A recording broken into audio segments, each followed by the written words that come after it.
Chapter 25 A Man Called Ove and a Piece of Corrugated Iron.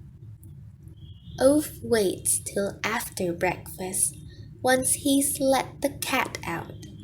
Only then does he take down a plastic bottle from the top shelf in the bathroom. He weighs it in his hand as if he's about to throw it somewhere, rattles it lightly to see if many pills are left. Towards the end, the doctors prescribed so many painkillers for Sonia. Their bathroom still looks like a storage facility for the Colombian mafia. Ove obviously doesn't trust medicine, has always been convinced its only real effects are psychological, and as a result, it only works on people with feeble brains. But it's only just struck him that chemicals are not at all an unusual way of taking one's life. He hears something outside the front door. The cat is back surprisingly quickly, scraping its paws by the threshold and sounding like it's been caught in a steel trap, as if it knows what's going through Ove's mind. Ove can understand that it's disappointed in him. He can't possibly expect it to understand his actions. He thinks about how it would feel doing it this way. He has never taken any narcotics, has hardly even been affected by alcohol, has never liked the feeling of losing control. He's come to realize over the years that it's this very feeling that normal folk like and strive for. But as far as Ove is concerned, only a complete bloody airhead could find loss of control a state worth aiming for. He wonders if he'll feel nauseated, if he'll feel pain when his body's organs give up and stop functioning, or will he just go to sleep when his body becomes unfit for use? By now, the cat is howling out there in the snow. Ove closes his eyes and thinks of Sonia. It's not that he's the sort of man who gives up and dies. He doesn't want her to think that. But it's actually wrong, all this. She married him, and now he doesn't quite know how to carry on without the tip of her nose in the pit between his throat and his shoulder. That's all. He unscrews the lid and distributes the pills along the edge of the wash basin, watches them as if expecting them to transform into little murderous robots. Of course they don't. Ove is unimpressed.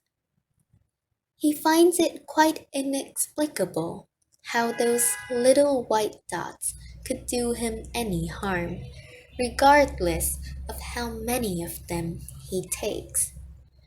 The cat sounds as if it's spitting snow all over Ove's front door, but then it's interrupted by another, quite different sound. A dog barking. Ove looks up. It's quiet for a few seconds, and then he hears the cat yowling with pain. Then more barking, and Blondeweed roaring something. Ove stands there gripping the wash basin, closes his eyes as if he could blink the sound out. It doesn't work. Then at last he sighs and straightens up, unscrews the lid of the bottle, pushes the pills back into it, goes down the stairs. As he crosses the living room, he puts the jar on the windowsill. and through the window he sees blonde weed in the road, taking aim and then rushing towards the cat. Ove opens the door exactly as she's about to kick the animal in the head with all her strength. The cat quickly dodges her needle-sharp heel and backs away towards Ove's tool shed. Mutt growls hysterically, saliva flying around its head as if it were a rabies-infected beast. There's fur in its jaws. This is the first time Ove can remember having seen weed without her sunglasses. Malevolence glitters in her green eyes. She pulls back, preparing for another kick, then catches sight of Ove and stops herself mid-flow. Her lower lip is trembling with anger. "I'll have that thing shot!" she hisses and points at the cat. Very slowly, Ove shakes his head without taking his eyes off her. She swallows. Something about his expression, as if sculpted from a seam of rock, makes her murderous assurance falter. "It's a fucking street cat and it's going to die. It's Scratch Prince," she stammers. Ove doesn't say anything, but his eyes turn black, and in the end, even the dog backs away from him. "Come on, Prince," she says, disappearing around the corner as if Ove had physically shoved her from behind. Ove stays where he is, breathing heavily. He presses his fist to his chest, feels the uncontrolled beating of his heart. He groans a little, then he looks at the cat. The cat looks back at him. There's a new wound down its flank, blood in its fur again. "9 lives won't last you very long, will they?" says Ove. The cat licks its paw and looks as if it's not the sort of cat that likes to keep count. Ove nods and steps aside. "Get inside, then." The cat traipses in over the threshold. Ove closes the door. He stands in the middle of the living room. Everywhere, Sonia looks back at him. Only now does it strike him that he's positioned the photographs so they follow him through the house wherever he goes. She's on the table in the kitchen, hangs on the wall in the hall, and halfway up the stairs. She's on the window shelf in the living room, where the cat has now jumped up and sits right beside her. It sends Ove a disgruntled look as it sweeps the pills onto the floor with a crash. When Ove picks up the bottle, the cat looks at him in horror, as if about to shout, "Jacuzzi!" Ove kicks a little at a baseboard, then turns around and goes into the kitchen to put the pill bottle in a cupboard. Then he makes coffee and pours water in a bowl for the cat. They drink in silence. Ove picks up the empty bowl and puts it next to his coffee cup in the sink. He stands with his hands on his hips for a good while, then turns around and goes into the hall. "Tag along, then," he urges the cat without looking at it. "Let's give that village cur something to think about." Ove puts on the navy winter jacket, steps into his clogs, and lets the cat walk out the door first. He looks at the photo of Sonia on the wall. She laughs back at him. Maybe it's not so enormously important to die that it can't wait another hour, thinks Ove, and follows the cat into the street. He goes to Rune's house, where it takes several minutes before the door opens. There's a slow, dragging sound inside before anything happens with the lock, as if a ghost is approaching with heavy chains rattling behind it.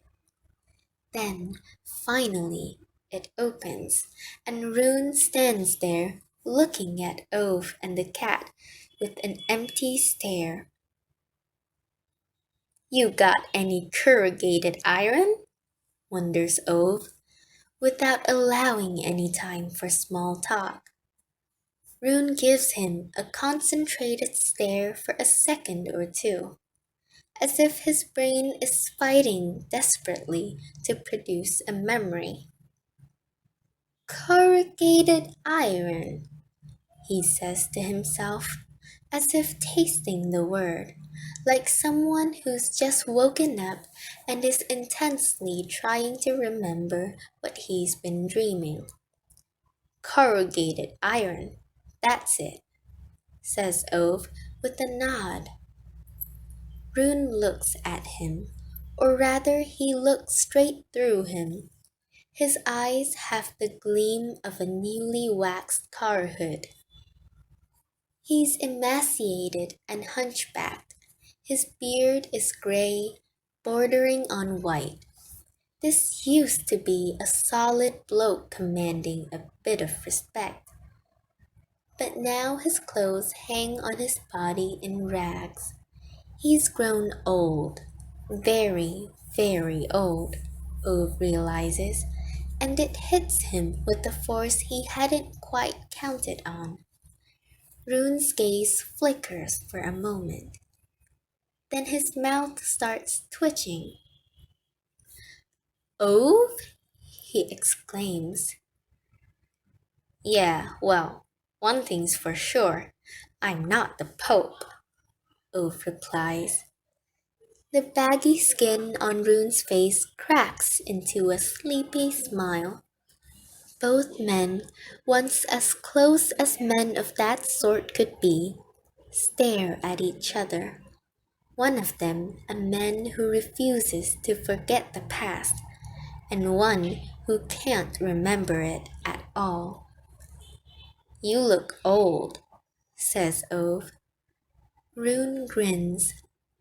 Then Anita's anxious voice makes itself heard, and in the next moment her small, drumming feet are bearing her at speed towards the door. Is there someone at the door, Rune? What are you doing there? She calls out, terrified, as she appears in the doorway. Then she sees Ove. Oh, hello, Ove, she says, and stops abruptly. Ove stands there with his hands in his pockets. The cat beside him looks as if it would do the same if it had pockets or hands. Anita is small and colorless in her gray trousers, gray knitted cardigan, gray hair, and gray skin. But Ove notices that her face is slightly red-eyed and swollen. Quickly, she wipes her eyes and blinks away the pain, as women of that generation do, as if they stood in the doorway every morning, determinedly driving sorrow out of the house with a broom. Tenderly, she takes Rune by the shoulders and leads him to his wheelchair by the window in the living room. Hello, Ove, she repeats in a friendly, also surprised voice when she comes back to the door. What can I do for you? Do you have any corrugated iron? He asks back. She looks puzzled. Corrected iron? she mumbles, as if the iron has somehow been wrong and now someone has to put it right. Ove sighs deeply. Good God, corrugated iron. Anita doesn't look the slightest bit less puzzled. Am I supposed to have some? Rune will have some in his shed, definitely, says Ove, and holds out his hand. Anita nods, takes down the shed key from the wall, and puts it in Ove's hand. Corrugated iron, she says again. Yes, says Ove. But we don't have a metal roof. What's that got to do with it? Anita shakes her head. No, no, maybe it doesn't, of course. One always has a bit of sheet metal, says Ove, as if this was absolutely beyond dispute. Anita nods, as one does when faced with the undeniable fact that a bit of corrugated iron is the sort of thing that all normal, right-thinking people keep lying about in their sheds, just in case there's call for it. But don't you have any of that metal yourself, then? She tries, mainly to have something to talk about. I've used mine up, says Ove. Anita nods understandingly, as one does when facing the indisputable fact that there's nothing odd about a normal man without a metal roof getting through his corrugated iron at such a rate that it runs out.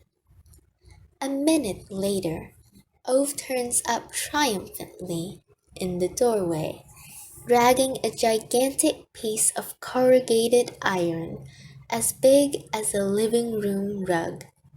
Anita honestly has no idea how such a large piece of metal has even fitted in there without her knowing about it. Told you, Ove says with a nod, giving her back the key. Yes, yes, you did, didn't you? Anita feels obliged to admit. Ove turns to the window. Rune looks back. And just as Anita turns around to go back into the house, Rune grins again and lifts his hand in a brief wave, as if right there, just for a second, he knew exactly who Ove was and what he was doing there. Anita stops hesitantly, turns around. They've been here from social services again. They want to take Rune away from me, she says without looking up. Her voice cracks like dry newspaper when she speaks her husband's name. Ove fingers the corrugated iron. They say I'm not capable of taking care of him with his illness and everything. They say he has to go into a home, she says. Ove continues fingering the corrugated iron. He'll die if I put him in a home, Ove. You know that, she whispers. Ove nods and looks at the remains of a cigarette butt, frozen into the crack between two paving stones. Out of the corner of his eye, he notices how Anita is sort of leaning slightly to one side. Sonia explained about a year ago that it was the hip replacement operation. He remembers. Her hands shake as well these days. The first stage of multiple sclerosis, Sonia had also explained. And a few years ago, Rune got Alzheimer's as well. Your lad can come and give you a hand then, he mumbles in a low voice. Anita looks up, looks into his eyes, and smiles indulgently. Johann? Ah, he lives in America, you know. He's got enough on his own plate. You know how young people are. Ove doesn't answer. Anita says America as if it were the kingdom of heaven where her egotistical son has moved. Not once has Ove seen that brat here on the street since Rune sickened. Grown man now, but no time for his parents. Anita jumps to attention, as if she's caught herself doing something disreputable. She smiles apologetically at Ove. Sorry, Ove, I shouldn't stand here taking up your time with my nattering. She goes back into the house. Ove stays where he is with the sheet of corrugated iron in his hand and the cat at his side. He mutters something to himself just before the door is closed. Anita turns around in surprise, peers out of the crack, and looks at him. Pardon me? Ove twists without meeting her eyes. Then he turns and starts to leave, while his words slip out of him involuntarily. I said, if you have any more problems with those bloody radiators, you can come and ring my doorbell. The cat and me are at home. Anita's furrowed face pulls itself into a surprised smile. She takes half a step out the door as if she wants to say something more. Maybe something about Sonia, how deeply she misses her best friend, how she misses what they had, all four of them, when they first moved onto this street almost 40 years ago. How she even misses the way Rune and Ove used to argue. But Ove has already disappeared around the corner. Back in his tool shed, Ove fetches the spare battery for the sab and two large metal clips. He lays out the sheet of corrugated iron across the paving stones between the shed and the house and carefully covers it with snow. He stands next to the cat, evaluating his creation for a long time. A perfect dog trap, hidden under snow, bursting with electricity, ready to bite. It seems a wholly proportionate revenge. The next time Blonde Weed passes by with that bloody mutt of hers and the latter gets the idea of peeing on Ove's paving, it'll do so onto an electrified conductive metal plate.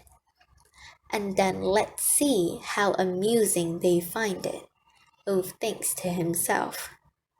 The cat tilts its head and looks at the metal sheet.